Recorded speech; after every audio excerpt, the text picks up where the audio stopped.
الشیطان الرجیم بسم اللہ الرحمن الرحیم رب اشرح لی صدری ویسر لی امری واحلل عقدۃ من لسانی یفقہوا قولی۔ قرآن مجید میں اللہ سبحانہ وتعالی فرماتے ہیں، قسم ہے فجر کی اور 10 راتوں کی اور جفت اور طاق کی اور رات کی جب وہ چلتی ہے، یقیناً اس میں عقل والے کے لیے بڑی قسم ہے۔ ان آیات میں اللہ سبحانہ وتعالی زمانے کے بہترین اوقات کے بارے میں بتا رہے ہیں۔ فجر کی قسم کھائی گئی تو فجر کے وقت کی بلیسنگز اور فجر کے وقت کی جو ورچوز ہیں یا اس کا جو ثواب ہے اس میں عبادت کرنے کا وہ ہم سب جانتے ہیں۔ پھر ولیال نشر اور 10 راتوں کی، اس سے مراد مفسرین نے رمضان کی 10 راتیں بھی لی ہیں اور ذوالحجہ کے پہلے 10 دن بھی لیے ہیں، کیونکہ لیال کا لفظ دن اور رات دونوں کے لیے استعمال ہوتا ہے۔ والشفع والوتر اور جفت اور طاق کی، جفت ایون اور طاق آڈ نمبر، تو طاق سے مراد 10 ذوالحجہ جس میں قربانی کی جاتی ہے، وہ بھی سال کے بہترین دنوں میں سے ایک دن ہے، اور وتر جو ہے وہ 9 ذوالحجہ جو عرفہ کا دن ہے، جس میں ایک دن کا روزہ رکھنا 2 سال کے گناہوں کو معاف کرنے کا باعث بنتا ہے۔ اور پھر حج ہوتا ہے اس دن اتنے لوگوں کے گناہ معاف ہوتے ہیں جتنے پورے سال میں کسی دن نہیں ہوتے۔ واللیل اذا یسر، رات جب چلتی ہے، یعنی رات کا آخری حصہ تہجد کا وقت جو ہوتا ہے وہ رات کا بہترین حصہ ہوتا ہے۔ تو دن کا بہترین حصہ، رات کا بہترین حصہ، 10 بہترین راتیں، 10 بہترین دن، قربانی کا دن، حج کا دن، یعنی زمانے کے اور وقت کے جو بہترین اوقات ہیں ان سب کو یہاں پر جمع کر دیا گیا ہے۔ حل فی ذالک قسم لذی حجر، یقیناً اس میں عقل والے کے لیے بڑی قسم ہے، یعنی اللہ تعالیٰ نے ان چیزوں کا جو ذکر کیا ہے، ان کو جو گواہ بنایا ہے، اس میں ایک بہت بڑا سبق ہے جس پر ہم سب کو غور کرنا چاہیے۔ تو آج ہم خاص طور پر ذوالحجہ کے پہلے 10 دنوں کا ذکر کریں گے اور ان کی ہمارے دین میں کیا اہمیت اور فضیلت ہے۔ اس بارے میں آپ بہت سی باتیں پہلے سے جانتے بھی ہیں، لیکن یہ ایک یاد دہانی ہے میرے لیے، آپ سب کے لیے، تاکہ ہم اپنے وقت سے بہترین فائدہ اٹھا سکیں۔ تو پہلی بات تو یہ ہے کہ یہ دنیا کے افضل ترین ایام ہیں۔ اللہ سبحانہ وتعالیٰ نے اپنی مخلوقات کے درمیان فرق رکھا ہے، بعض کو بعض پر درجات میں بلندی عطا کی ہے، بعض دنوں اور مہینوں کو دوسرے دنوں اور مہینوں پر فضیلت دی ہے، اور ذوالحجہ کے پہلے 10 دنوں کو دنیا کے تمام دنوں میں بہترین دن قرار دیا گیا ہے، اور ان 10 دنوں میں قربانی کے دن کو سب سے افضل بنایا گیا ہے۔ اسی طرح ہفتے کے دنوں میں سے جمعے کا دن جو ہے وہ سب سے افضل ترین دن ہے، یعنی بہترین دن جس پر سورج طلوع ہوتا ہے وہ جمعے کا دن ہے۔ اور پھر راتوں میں سے رمضان کی راتیں جو آخری راتیں ہیں، اور ان میں سب سے افضل پھر لیلۃ القدر ہے، یعنی افضل میں سے بھی افضل کا ذکر کیا گیا ہے۔ ان خاص مواقع کا ذکر کیوں کیا گیا اور ان کی خاص اہمیت کیوں ہے؟ یہ دراصل ہمارے لیے اللہ کی رحمت پانے کا ایک عظیم موقع ہے، تاکہ ہم جب روزمرہ کی زندگی کے دنوں میں ایک روٹین کی عبادت میں آ جاتے ہیں تو پھر خاص دن آ جاتا ہے تو ہم شعوری طور پر پھر بہترین طریقے سے محنت کرتے ہیں۔ تو یہ اللہ سبحانہ وتعالیٰ کا بندے پر ایک عطیہ ہے، ایک انعام ہے، ایک خوبصورت تحفہ ہے کہ جسے ہمیں قبول کرنا چاہیے تاکہ ہمارے درجات بلند ہوں، ہماری کمی کوتاہی پوری ہو جائے، اور جن چیزوں سے ہم محروم ہیں ان کو پورا کر لیں، اور ان دنوں میں خوب محنت کریں اور اللہ سبحانہ وتعالیٰ کی رحمتوں کو تلاش کریں۔ رمضان گزرا، ہم نے محنت کی، لیکن ہم میں سے کوئی یہ نہیں کہہ سکتا کہ ہم نے اس کا حق ادا کر دیا۔ پھر اسی طرح شوال کے روزے مارے بندے جس طرح بھی رکھے، لیکن ہم نے حق ادا نہیں کیا۔ پھر ذوالقعدہ کا مہینہ جو ہے یہ حج کی تیاریوں اور حرام مہینوں میں سے ایک مہینہ ہے، لیکن اس میں بھی ہم نے کیا خاص عبادت کی یا اس کی حرمتوں کا کیا لحاظ رکھا۔ تو پھر اللہ سبحانہ تعالیٰ ایک اور موقع ہمیں دے رہے ہیں، یعنی ذوالحجہ کے یہ پہلے 10 دنوں کا، کہ اس میں ہم پھر اللہ تعالیٰ کی طرف متوجہ ہوں۔ یہ دن دنیا کے دنوں میں سب سے بہترین دن ہے، اور مطلقاً ایبسولوٹلی حدیث میں آتا ہے، سنن الترمذی کی روایت ہے، عن ابن عباس رضی اللہ عنہما قال قال رسول اللہ صلی اللہ علیہ وسلم ما من ایام العمل الصالح فیہن احب الی اللہ من هذه الایام العشر فقالوا یا رسول اللہ ولا الجہاد فی سبیل اللہ فقال رسول اللہ صلی اللہ علیہ وسلم ولا الجہاد فی سبیل اللہ الا رجل خرج بنفسه وماله فلم يرجع من ذلك بشيء۔ ابن عباس رضی اللہ عنہما کہتے ہیں کہ رسول اللہ صلی اللہ علیہ وسلم نے فرمایا ذوالحجہ کے 10 دنوں کے مقابلے میں دوسرے کوئی دن ایسے نہیں جن میں نیک عمل اللہ کو ان دنوں سے زیادہ محبوب ہو۔ لوگوں نے عرض کیا اللہ کے رسول، اللہ کی راہ میں جہاد کرنا بھی نہیں؟ تو رسول اللہ صلی اللہ علیہ وسلم نے فرمایا اللہ کی راہ میں جہاد کرنا بھی نہیں سوائے اس مجاہد کے جو اپنی جان اور مال دونوں اللہ کے راستے میں لے کے نکلے پھر کسی چیز کے ساتھ واپس نہ آئے۔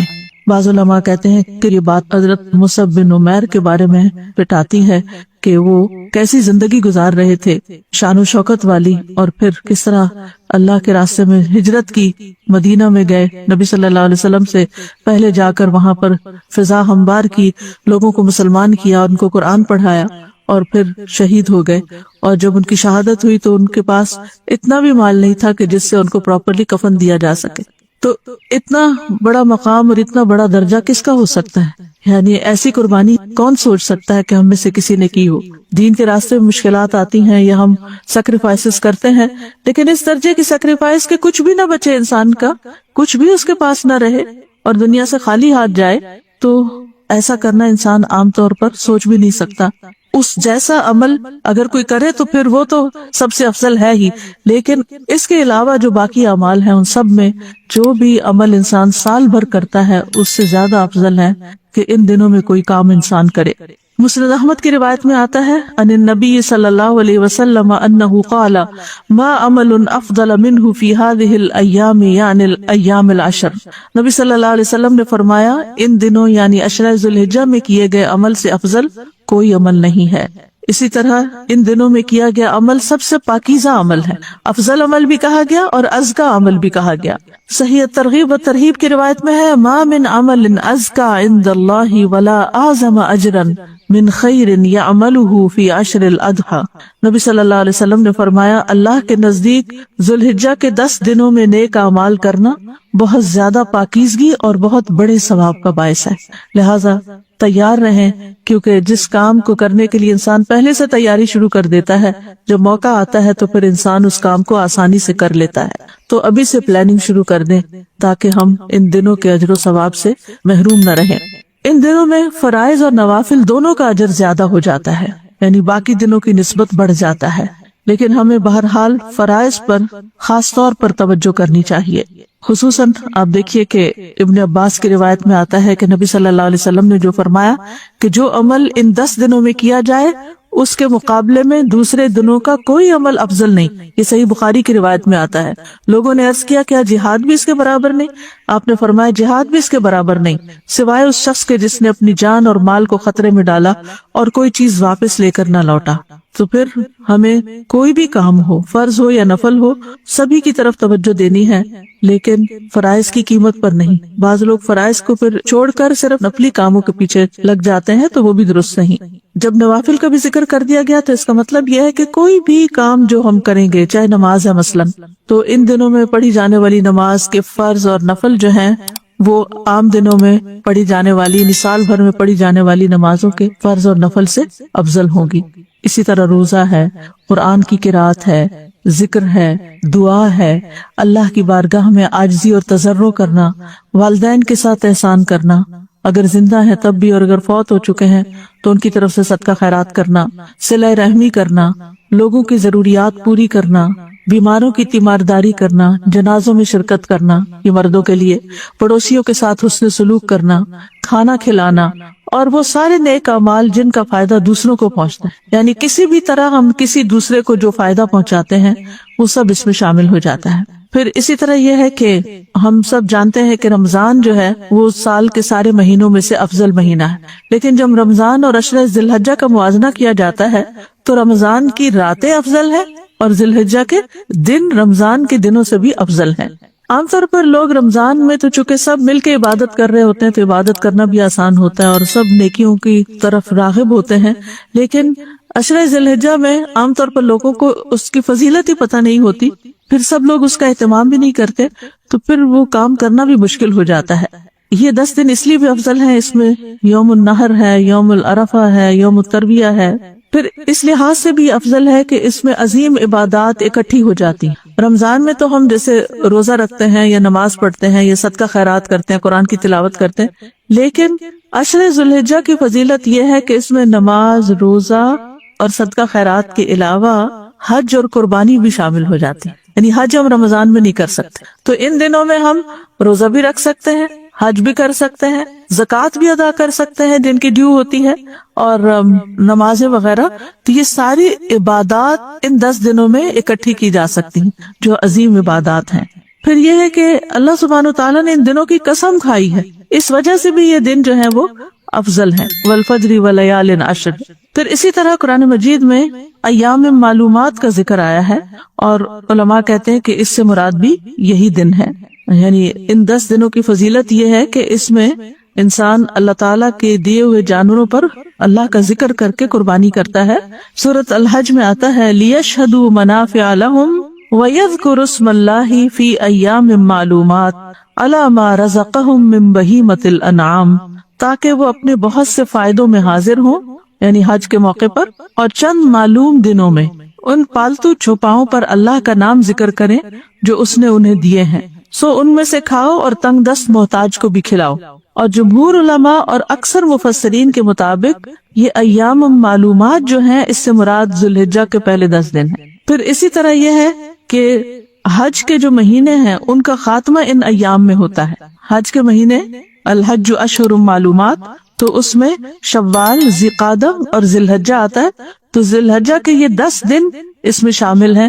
ایام معلومات، اشہر معلومات، افضل دن، یہ ساری خوبیاں جو ہیں انہی دنوں کے ساتھ ہیں.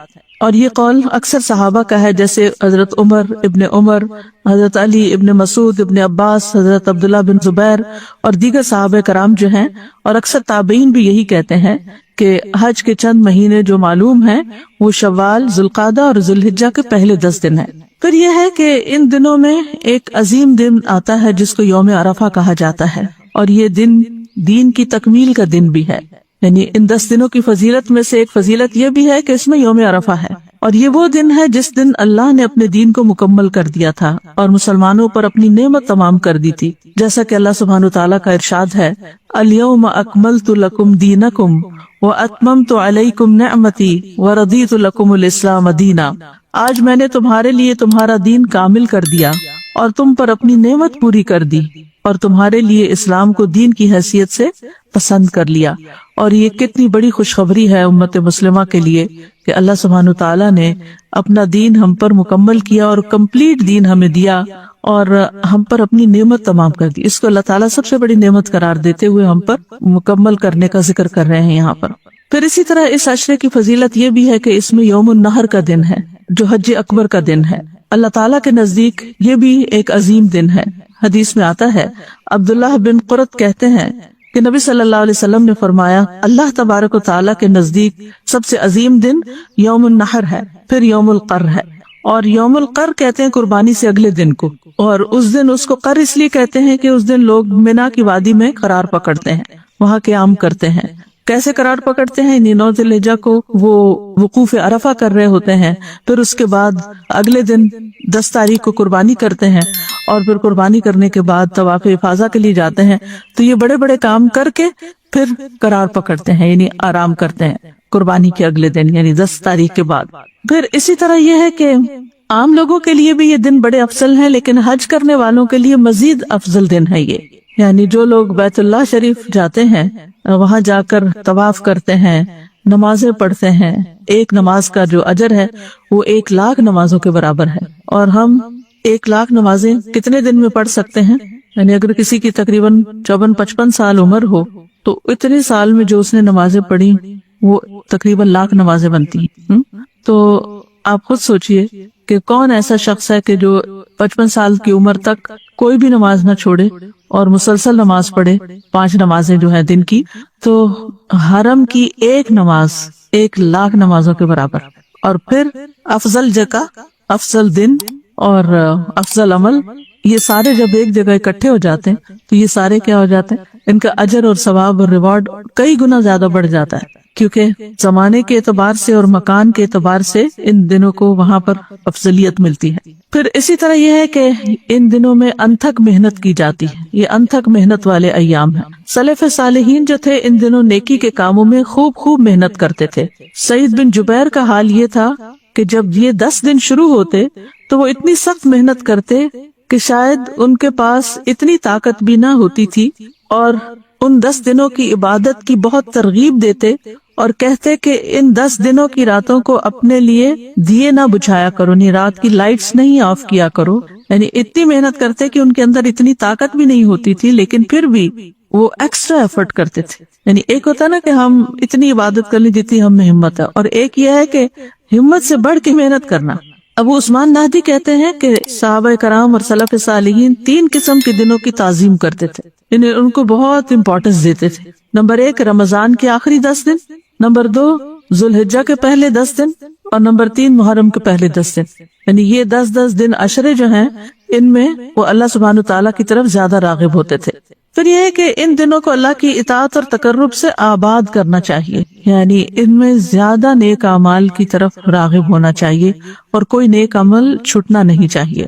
عام طور پر رمضان کے آخری عشرے میں ہم خوب محنت کرتے ہیں اور اپنے اندر قوت بھی کچھ پاتے ہیں کہ موٹیویشن ہوتی ہے، لیکن جب ذوالحجہ کے یہ 10 دن آتے ہیں تو ہم کمزور پڑ جاتے ہیں، سست پڑ جاتے ہیں.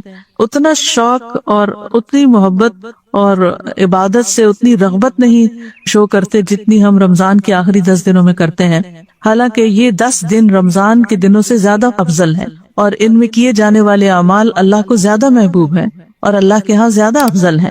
تو اس لیے ہمیں ان دنوں کی خاص پلاننگ کرنی چاہیے اور ان دنوں میں ہم کون سے ایسے نیکی کے کام کریں گے جو عام دنوں میں ہم نہیں کرتے. یعنی سال کے باقی دن اور ان دنوں میں فرق ہونا چاہیے. تو ہمیں اپنے اوقات کی حفاظت کرنی تاکہ ان کو ہم زیادہ سے زیادہ عبادت میں استعمال کر سکیں. اور اوقات کی حفاظت کس سے؟ نیند سے، لہو و لغو چیزوں میں اپنا وقت ضائع کرنے سے، ادھر ادھر کی باتوں سے، سوشل میڈیا پہ بیٹھے رہنے سے، ادھر ادھر کی ویڈیو کلپس دیکھنے میں، ٹی وی کے آگے بیٹھنے میں اپنا وقت ضائع نہیں کریں. اسی طرح لوگوں سے میل ملاقات میں، کہیں جا رہے ہیں کہیں آ رہے ہیں، ان چیزوں میں بھی وقت ضائع نہیں کریں، بلکہ ان اوقات کو بھی اپنی عبادت میں اور ذکر میں اور اچھے کاموں میں استعمال کریں. اگر ضرورتاً کسی کے پاس جانا بھی پڑے تو وہاں پر بھی بیٹھ کر ان کو بھی ساتھ شامل کر لیں اور عبادت کا کوئی کام کریں، چاہے ذکر ہو، چاہے قرآن کی تلاوت ہو. بچوں کو بھی اکٹھا کر لیں، ان سے بھی ذکر کروائیں، ان سے تسبیحات پڑھوائیں، ان سے قرآن کی تلاوت کروائیں تاکہ انہیں معلوم ہو کہ یہ عبادت کے دن ہے. ان 10 دنوں کا سب سے افضل عمل جو ہے وہ حج ہے. اس سال اللہ ہی کے اذن سے چند افراد ہی حج کریں گے. سعودی عرب سے باہر والوں کو تو جانے کی اجازت نہیں ہے. اندر ہی کے افراد خوش قسمت ہیں کہ جو حج کر پائیں گے. پہلے کی نسبت کم ہوں گے، لیکن جو بھی حج کر پائے اس کو یہ یاد رکھنا چاہیے کہ یہ افضل ترین عمل ہے. اور حج مبرور جو ہے یعنی ایسا حج کرنا جیسا کرنے کا حکم دیا گیا ہے، اپنی تمام شرائط اور اپنی تمام کنڈیشنز کے ساتھ. اس کا ثواب جنت کے سوا کچھ نہیں. اور خصوصاً اگر وہ فرض حج ہو، ایک ہوتا نا نفلی حج اور ایک ہوتا فرض حج. تو فرض حج میں بھی انسان کو پوری طرح سیکھ کر حج کرنا چاہیے اور پوری توجہ کے ساتھ اپنے سارے مناسک جو ہیں ان کو ادا کرنا چاہیے. ابو ہریرہ کہتے ہیں کہ رسول اللہ صلی اللہ علیہ وسلم نے فرمایا، ایک عمرہ دوسرے عمرے تک ان گناہوں کا کفارہ ہے جو ان کے درمیان کیے گئے ہوں، اور حج مبرور کی جزا تو جنت ہے. حج مبرور کی جزا تو جنت ہے. تو حج کے موقع پر انسان ایک طرف اپنے فرائض ادا کرے، دوسری طرف ہر طرح کے حرام کاموں سے بچے، لوگوں کے ساتھ بھلائی کرے، سلام کرے، کھانا کھلائے، اللہ کا ذکر کثرت سے کرے. بہترین حج وہ ہوتا ہے جس میں عج اور سج ہو، یعنی تلبیہ کو بلند آواز سے پڑھا جائے اور جانور کو ہانک کر لے جایا جائے، یعنی قربانی کی جائے. ان دنوں میں کثرت سے اللہ کا ذکر کرنا چاہیے، کھڑے بیٹھے لیٹے، سواری پر، چلتے ہوئے، کام کاج کرتے ہوئے، تمام حالات میں، اور ان میں بھی خاص طور پر کثرت سے تہلیل، تکبیر اور تحمید. ابن عمر کہتے ہیں نبی صلی اللہ علیہ وسلم نے فرمایا، کوئی دن اللہ کے ہاں ان 10 دنوں سے زیادہ عظمت والا نہیں، اور نہ ہی کسی دن کا عمل اللہ کو ان 10 دنوں کے عمل سے زیادہ محبوب ہے. پس تم ان 10 دنوں میں کثرت سے تہلیل یعنی لا الہ الا اللہ، تکبیر اللہ اکبر اور تحمید الحمدللہ کہو. تو ہمیں زیادہ سے زیادہ ان کلمات کو ان دنوں میں پڑھنا چاہیے، ذکر زیادہ کرنا چاہیے، جیسے تکبیرات ہیں، یا پھر ایک اور روایت میں تسبیح، تہلیل اور تکبیر کا بھی ذکر آتا ہے، کیونکہ حاجیوں کے کرنے کے کاموں میں بھی کیا بتایا گیا، وَيَذْكُرُ اسْمَ اللَّهِ فِي أَيَّامٍ مَّعْلُومَاتٍ عَلَىٰ مَا رَزَقَهُم مِّن بَهِيمَةِ الْأَنْعَامِ اور چند معلوم دنوں میں ان پالتو چوپاؤں پر اللہ کا نام ذکر کریں جو اس نے انہیں دیے، یعنی قربانی کرتے ہوئے بھی اللہ کا نام لیا جائے۔ اور یہ جو تسبیح، تحلیل اور تکبیر ہے، اس کی فضیلت آپ سب جانتے ہیں کہ یہ اللہ اور اس کے رسول کے محبوب کلمات ہیں، باقی رہنے والی نیکیاں ہیں، ان کو بکثرت پڑھنا چاہیے، یہ جنت کی کاشتکاری ہے۔ نبی صلی اللہ علیہ وسلم کو بھی یہی کلمات ہر اس چیز سے زیادہ محبوب ہیں جس پر سورج طلوع ہوتا ہے۔ اور پھر یہ کہ آپ دل دل میں بھی پڑھ سکتے ہیں اور بلند آواز سے بھی پڑھ سکتے ہیں، سبحان اللہ والحمد للہ ولا الہ الا اللہ واللہ اکبر۔ بآواز بلند کرنے کا فائدہ کیا ہوگا کہ جو لوگ بھولے ہوئے ہیں اس ذکر کو وہ بھی یاد کر لیں گے۔ تو کھڑے ہیں، بیٹھے ہیں، سوار ہیں، پیدل جا رہے ہیں، مسجد میں ہیں، سڑکوں پر ہیں، راستوں اور بازاروں میں ہیں، کام کاج کی جگہوں میں ہیں، یہ خواتین کے لیے، مردوں کے لیے ہے، لیکن یہ ہے کہ ظاہر ہے آپ کے بیٹے بھی ہیں، بھائی بھی ہیں، شوہر بھی ہیں، ان کو بھی آپ یاد دہانی کروا سکتے ہیں۔ اور اسی طرح یہ کہ خواتین گھر میں اپنا کام کاج کرتے ہوئے بعض اوقات گنگناتی رہتی ہیں، تو اس سے بہتر ہے کہ یہ والی تسبیحات پڑھیں اور تکبیرات کو عام کریں، خاص طور پر یعنی مختلف مجالس میں بآواز بلند تکبیرات پڑھی جائیں، جیسے چلا کے پڑھنا ہوتا ہے نا، اونچا کر کے پڑھنا، تو اس طرح۔ اور اس کے لیے ایک عملی نمونہ بننا چاہیے انسان کو۔ اور اگر آپ کے لیے خود پڑھنا مشکل ہو تو آپ گھر میں پلے بھی کر سکتے ہیں تکبیرات کو، یوٹیوب پر تکبیرات آپ کو مل جائیں گی مختلف طرح کی، اور ان کو آپ چلا دیں تو بچوں کے، بڑوں کے، سب کے کانوں میں پڑتی رہے گی اور وہ آٹومیٹیکلی انہیں دہرانے لگیں گے۔ سلف صالحین جو تھے وہ کثرت سے تکبیرات پڑھتے تھے۔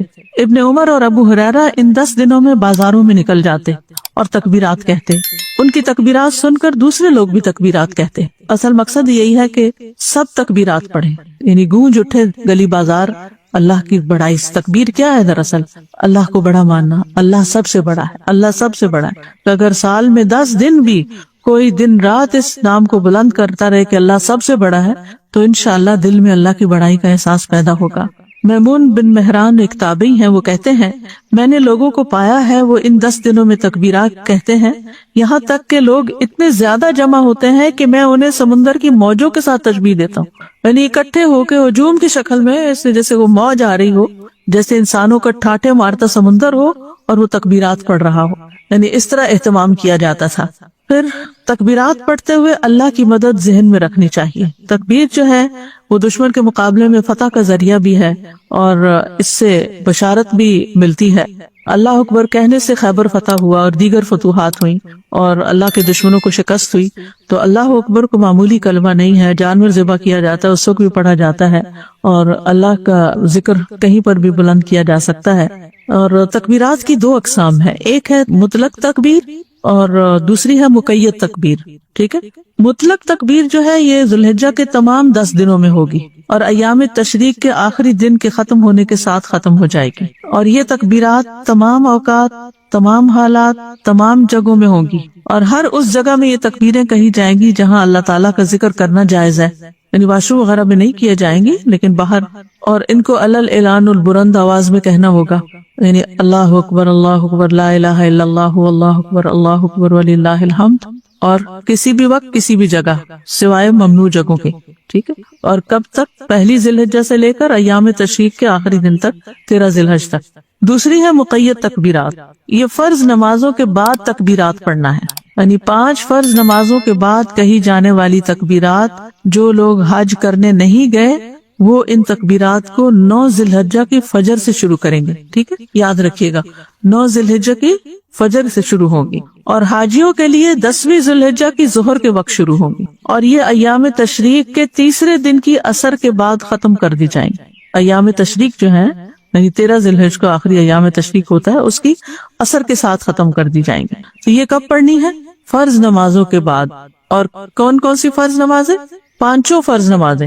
ہو سکتا ہے یہ عمل آپ نے پہلے کبھی نہ کیا ہو، تو اس لیے میں اس کو دوبارہ دہرا دیتی ہوں کہ مقید کا مطلب ہے کہ قید ہے، وہ بندھی ہوئی ہے کس کے ساتھ؟ فرض نمازوں کے ساتھ۔ اور یہ کن کے لیے ہے؟ حاجیوں کے لیے بھی ہے اور نہ حج کرنے والوں کے لیے بھی ہے۔ جو حاجی نہیں ہے وہ 9 ذی الحجہ کی فجر سے شروع کر دیں، اور حاجیوں کے لیے 10ویں ذی الحجہ کی ظہر کے وقت، اور کب تک جاری رہے گی سب کے لیے؟ ایام تشریق کی آخری دن کی عصر کے ساتھ۔ اور تکبیرات کے الفاظ کیا ہوں گے؟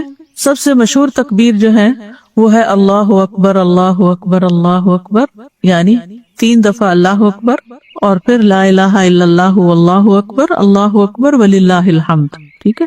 لیکن اس میں بہت گنجائش ہے اور الفاظ بھی آپ پڑھ سکتے ہیں، جیسے اللہ اکبر کبیرہ والحمد للہ کثیرہ وسبحان اللہ بکرۃ واصیلا۔ اسی طرح 3 دفعہ اللہ اکبر کہنے کی بجائے 2 دفعہ بھی کہا جا سکتا ہے۔ پھر ان 10 دنوں کی فضیلت میں سے ایک خاص فضیلت ہے روزہ رکھنا۔ 9ویں تاریخ کا روزہ رکھنا تو سنت ہے، لیکن اگر پہلے 8 دن کے روزے بھی رکھ لیے جائیں تو بہت ہی بہترین ہے۔ سال بھر میں آپ جو روزے رکھتے ہیں ان سے یہ افضل ہو جائیں گے۔ روزہ جہنم سے بچنے کا ذریعہ ہے، گناہوں سے ڈھال ہے، گناہوں کا کفارہ بھی ہے۔ 1 دن کے روزے کا اجر کیا ہے؟ ابو سعید خدری کہتے ہیں کہ میں نے نبی صلی اللہ علیہ وسلم کو یہ فرماتے ہوئے سنا، جو شخص اللہ کی راہ میں 1 دن کا روزہ رکھے گا، اللہ اس کے چہرے کو 70 سال کی مسافت کے برابر آگ سے دور کر دے گا، یعنی وہ جہنم سے اتنا دور ہو جائے گا انسان۔ لیکن خاص طور پر عرفہ کا روزہ غیر حاجی کے لیے ہے، یہ حاجی نہیں رکھتا عرفہ کا روزہ۔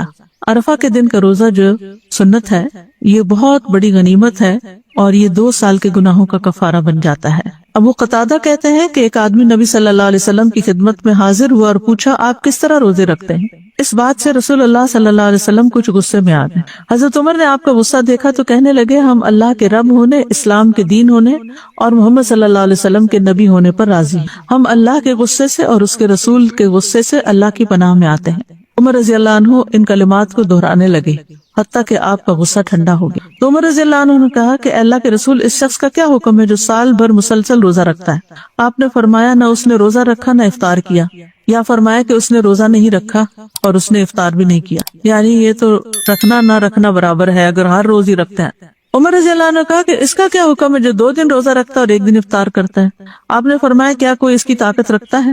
پوچھا، اس کا کیا حکم ہے جو 1 دن روزہ رکھتا ہے اور 1 دن افطار کرتا ہے؟ فرمایا، یہ داؤد علیہ السلام کا روزہ ہے۔ انہوں نے پوچھا، اس آدمی کا کیا حکم ہے جو 1 دن روزہ رکھے اور 2 دن افطار کرے؟ آپ نے فرمایا، مجھے پسند ہے کہ مجھے اس سے طاقت مل جاتی ہے، یعنی 1 دن روزہ رکھے 2 دن افطار۔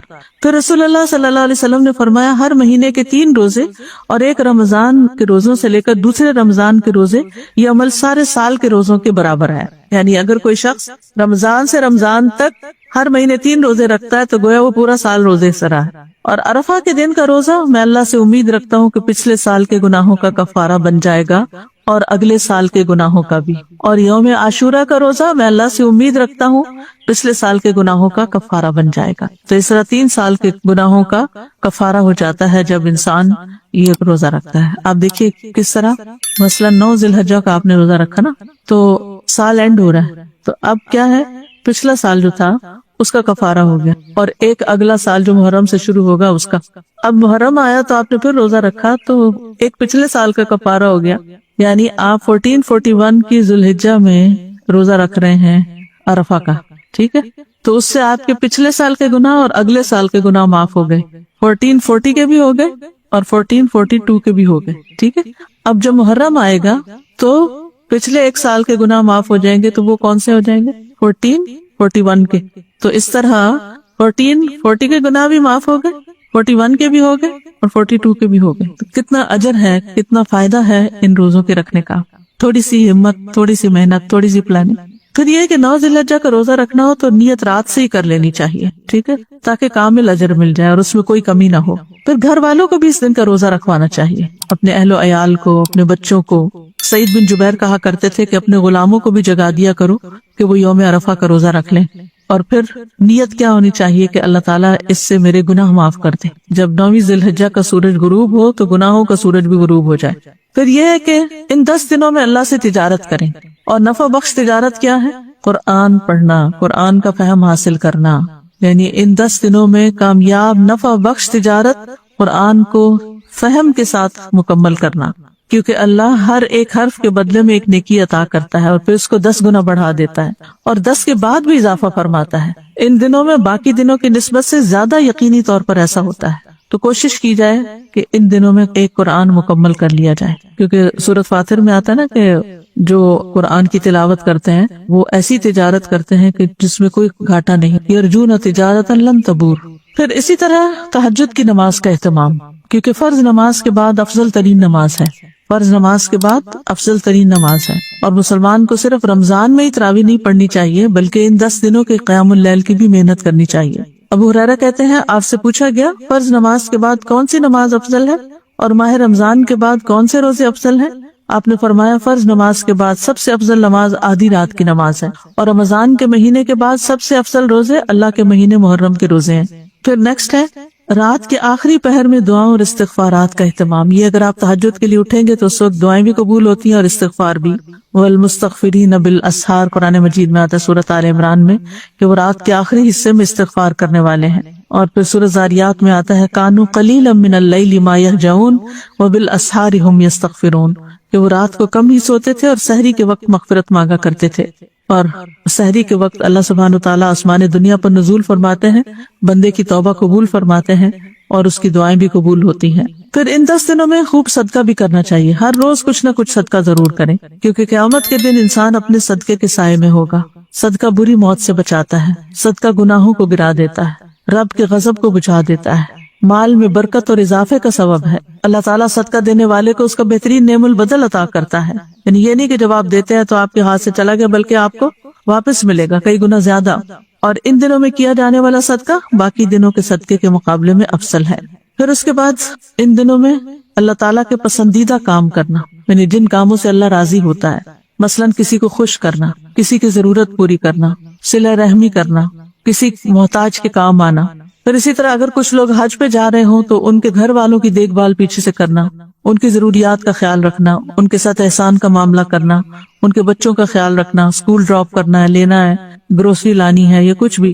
اس کے بارے میں نبی صلی اللہ علیہ وسلم نے فرمایا جس نے نمازی یا حاجی کو سامان مہیا کیا یا اس کی غیر موجودگی میں اس کے اہل و عیال کی خبرگیری کرتا رہا یا روزہ دار کو روزہ افطار کرایا تو اس کے لیے بھی انہی کے برابر ثواب ہوگا، ان کے ثواب میں سے کچھ بھی کمی نہیں ہوگی۔ یعنی جو حج پہ گیا ہے اگر پیچھے سے کوئی اس کے گھر والوں کو لک آفٹر کرتا ہے تو حج کا ثواب اس کو بھی مل جائے گا۔ کسی نے روزہ رکھا ہے، آپ نے اس کا روزہ کھلوا دیا ہے تو آپ کو اس کا اجر و ثواب مل جائے گا۔ پھر ان دنوں مسلمانوں کی عید بھی ہوتی ہے، تو عید کی نماز کی ادائیگی بھی ایک ثواب کا کام ہے۔ اور پھر عید کے بعد کیا کام کرتے ہیں؟ جانور قربان کرتے ہیں، تو قربانی کر کے بھی انسان اللہ کا قرب پاتا ہے۔ یعنی قربانی اصل میں کیا ہے؟ قربانی قرب کا ذریعہ ہے، اللہ کے قریب ہونے کا ذریعہ ہے، اللہ کی رحمت پانے کا ذریعہ ہے۔ اللہ تعالیٰ نے نبی صلی اللہ علیہ وسلم کو حکم دیا فَصَلِّ لِرَبِّكَ وَانْحَرْ، آپ اپنے رب کے لیے نماز ادا کیجیے اور قربانی کیجیے۔ اِنَّ شَانِئَكَ هُوَ الْأَبْتَرُ، بے شک آپ کا دشمن ہی جڑ کٹا ہوگا۔ یعنی اللہ تعالیٰ بندے کو جب کوئی انعام عطا کرے، کوئی نعمت عطا کرے اور زیادہ نعمتیں عطا کرے، اِنَّا آتَيْنَاكَ الْكَوْثَرَ، تو پھر کیا کرے؟ فَصَلِّ لِرَبِّكَ وَانْحَرْ، شکر ادا کرے ان 2 طریقوں سے، ایکسٹرا نماز پڑھ کے، نوافل وغیرہ پڑھ کے، اور اس کے ساتھ ساتھ قربانی کر کے۔ اور قربانیوں میں سب سے بڑی قربانی کس کی ہوتی؟ اونٹ کی قربانی۔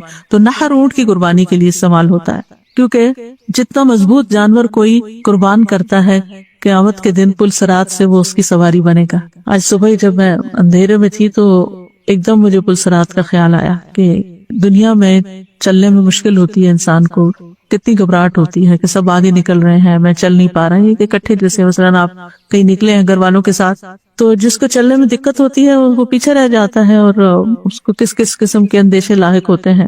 تو قیامت کے دن بھی بہت سے لوگ پل صراط سے گزر رہے ہوں گے، اور کچھ کتنی تیزی کے ساتھ گزر جائیں گے اور کچھ لڑکھڑاتے ہوئے اور آہستہ آہستہ اور رینگتے ہوئے، اور یعنی مختلف طریقوں سے۔ تو سوچ رہی تھی کون سا ایسا عمل کیا جائے کہ جس سے پل صراط سے گزرنا آسان ہو جائے، کہ فوراً ایک سے دوسری طرف پھر جا کے چین آئے۔ اور اس میں نے ایسے کیا، پھر چین آئے گا، پھر اصل خوف دور ہوگا، پھر پریشانی دور ہوگی۔ یہ اصل کامیابی کہ انسان پل صراط پار کر جائے۔ دنیا کے تو بہت سے امتحان انسان پار کرتا ہے، ایک امتحان آتا ہے پھر گزر جاتا ہے، ایک مشکل وقت آتا ہے گزر جاتا ہے، لیکن اصل میں تو وہ وقت ہے جو سب سے مشکل وقت ہے کہ سب کچھ ہو بھی گیا، لیکن پھر آخری مرحلے پر اب جہنم کے اوپر لگے ہوئے پل سے کیسے پار ہونا۔ تو اس کے لیے انسان دنیا میں نیک کام کرتا رہے اللہ تعالیٰ کی رضا کے، تاکہ وہاں اللہ کی مدد شامل حال رہے۔ تو قربانی کرنے والے کے لیے کچھ سنتیں بھی ہیں۔ جو شخص قربانی کا ارادہ رکھتا ہو ان 10 دنوں میں نہ بال کاٹے نہ ناخن کاٹے۔ یہ وہ عبادت ہے جو ذوالقعدہ کے مہینے کے آخری دن کے سورج غروب ہونے سے شروع ہو جاتی ہے۔ ادھر ذوالحجہ کا چاند نظر آئے، ادھر بال ناخن سب کچھ کاٹنا، ٹرم کرنا، تھریڈنگ، ویکسنگ، یہ سب کچھ منع۔ ام سلمہ رضی اللہ عنہا سے روایت ہے کہ نبی صلی اللہ علیہ وسلم نے فرمایا جب ماہ ذی الحجہ کا عشرہ شروع ہو جائے اور تم میں سے کسی کا قربانی کرنے کا ارادہ ہو تو وہ اپنے بالوں اور جلد میں سے کچھ نہ لے، اور جلد میں سے، کھال میں سے، یعنی کہ اپنی سکن بھی نہ اتارے۔ پھر یہ ہے کہ جہاں نیک اعمال کرنے کا فائدہ ہے وہاں گناہوں کو چھوڑنا بھی ضروری ہے اور سچی توبہ بھی کرنا ضروری ہے۔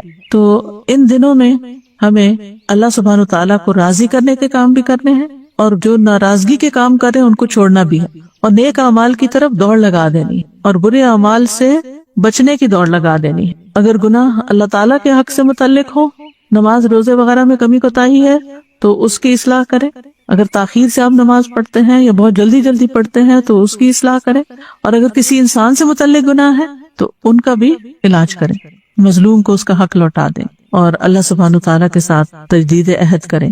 یا ایھا الذین آمنوا توبوا الی اللہ توبۃ نصوحا عسى ربکم ان یکفر عنکم سیئاتکم ویدخلکم جنات تجری من تحتها الانہار۔ اے لوگو جو ایمان لائے ہو، اللہ کی طرف توبہ کرو، خالص توبہ، تمہارا رب قریب ہے کہ تم سے تمہاری برائیاں دور کر دے اور تمہیں ایسے باغوں میں داخل کرے جن کے نیچے نہریں بہتی ہیں۔ پھر یہ ہے کہ ان دنوں میں دوسروں کو فائدہ دینے والے بنے، یعنی اپنا ایک گول سیٹ کریں کہ میں نے دوسروں کو فائدہ دینا ہے۔ ذاتی عبادات کے ساتھ ساتھ دوسروں کے کام بھی آنا ہے۔